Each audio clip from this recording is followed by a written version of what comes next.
بسم اللہ الرحمن الرحیم۔ السلام علیکم۔ روزانہ واقعات سننے کے لیے اس چینل کو سبسکرائب کریں۔ بنی اسرائیل میں ایک عابد شخص تھا جسے اللہ تعالیٰ نے ظاہری حسن و جمال بھی دے رکھا تھا۔ اپنے ہاتھ سے زنبیل بناتا اور فروخت کر کے بسر اوقات پوری کرتا تھا۔ ایک دن وہ بادشاہ کے دروازے پر سے گزرا۔ بادشاہ کی بیوی کی خادمہ نے دیکھ لیا، جا کر ملکہ سے کہنے لگی کہ یہاں ایک ایسا حسین شخص ہے، کبھی دیکھنے میں نہیں آیا۔ ملکہ نے حکم دیا اسے میرے پاس لے آؤ۔ اسے لایا گیا تو دیکھتے ہی فدا ہو گئی۔ کہنے لگی زنبیلیں پھینک دے اور یہ چادر سنبھال۔ باندی سے کہا تیل اور خوشبو وغیرہ لاؤ اور ہم اس سے اپنی حاجت برابری کریں گے۔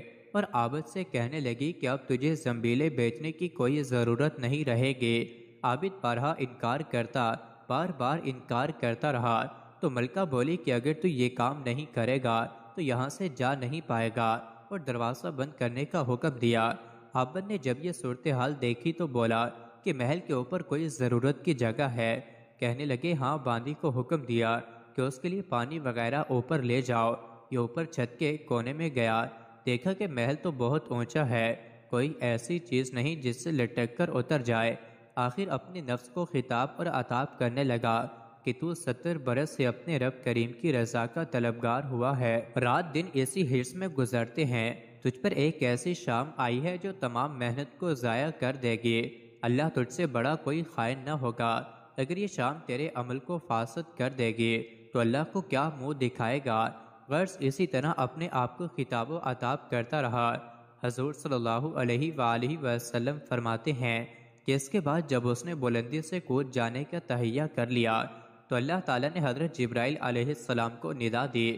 انہوں نے لبیک کہہ کر جواب دیا۔ ارشاد ہوا، میرا بندہ میری معصیت اور ناراضگی سے بچنے کے لیے جان کی بازی لگا رہا ہے، جا اپنے پروں سے اس کو تھام لے اور اسے ذرا بھی تکلیف نہ ہونے پائے۔ چنانچہ حضرت جبرائیل علیہ السلام نے اپنا ایک پر پھیلایا، اسے یوں پکڑ کر نیچے اتارا۔ فرمایا عابد یہاں سے سیدھا اپنے گھر گیا۔ زنبیلیں وغیرہ وہیں رہ گئی تھیں۔ بیوی کہنے لگی زنبیلوں کی قیمت کہاں ہے؟ کہنے لگا آج تو ان کا کچھ نہیں ملا۔ کہنے لگی پھر افطار کیسے کریں گے؟ عابد بولا آج کی رات تو یوں ہی ذرا صبر سے کاٹ لیں گے۔ پھر کہنے لگا اٹھ کر تندور میں آگ جلا دے، ہمسائے ہمارے تندور میں آگ نہیں دیکھیں گے تو نامعلوم کیا کچھ خیالات دوڑائیں گے۔ بیوی نے اٹھ کر تندور میں آگ جلائی، خود واپس آ کر بیٹھ گئی۔ ایک پڑوسن آگ لینے آئی، پوچھا تو جواب ملا کہ خود تندور سے لے لے۔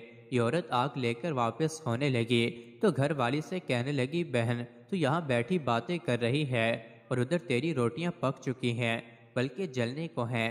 عورت نے اٹھ کر دیکھا تو تندور بہترین روٹیوں سے بھرا پڑا تھا۔ عورت نے انہیں برتن میں رکھا اور خاوند کے پاس آ کر کہنے لگی تیرے ساتھ اللہ تعالیٰ کا یہ خوشحالی کا معاملہ تیرے بلند درجے کی وجہ سے ہی ہو سکتا ہے، لہٰذا تو اللہ تعالیٰ سے دعا مانگ کہ ہماری باقی کی زندگی خوشحال اور فراخی میں گزرے۔ عابد کہنے لگا کہ یہی حال اچھا ہے، لیکن عورت کا اصرار بڑھتا گیا، حتیٰ کہ عابد نے دعا مانگنے کی حامی بھر لی۔ آدھی رات کو اٹھ کر نماز پڑھی اور دعا مانگنے لگا کہ اللہ تعالیٰ میری بیوی کا تقاضا ہے کہ اس کی باقی عمر خوشحالی اور فراخی عطا فرمائے۔ اتنے میں چھت پھٹ پڑی اور یاقوت اور موتیوں سے بھری ہوئی تشتری نیچے آئی، جس سے تمام گھر چمک گیا۔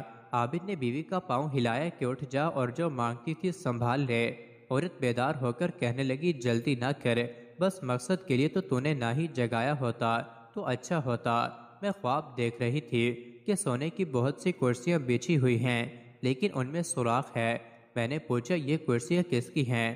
جواب ملا تیرے خاوند کے بیٹھنے کے لیے ہیں۔ میں نے پوچھا یہ سوراخ کیا ہے؟ جواب ملا یہ وہی نقص اور کمی ہے جو دنیا کی جلد بازی کی وجہ سے واقع ہوئی۔ تو میں نے کہا کہ میں نے کسی ایسی چیز کی خواہش نہیں رکھتی جس سے تیری نشت گاہ میں نقص پیدا ہو، لہٰذا اپنے رب سے اس کی واپسی کی دعا کرو۔ عابد نے دعا کی تو تشتری واپس ہو گئی۔ مزید ایسی ہی ویڈیوز کے لیے چینل کو ضرور سبسکرائب کریں۔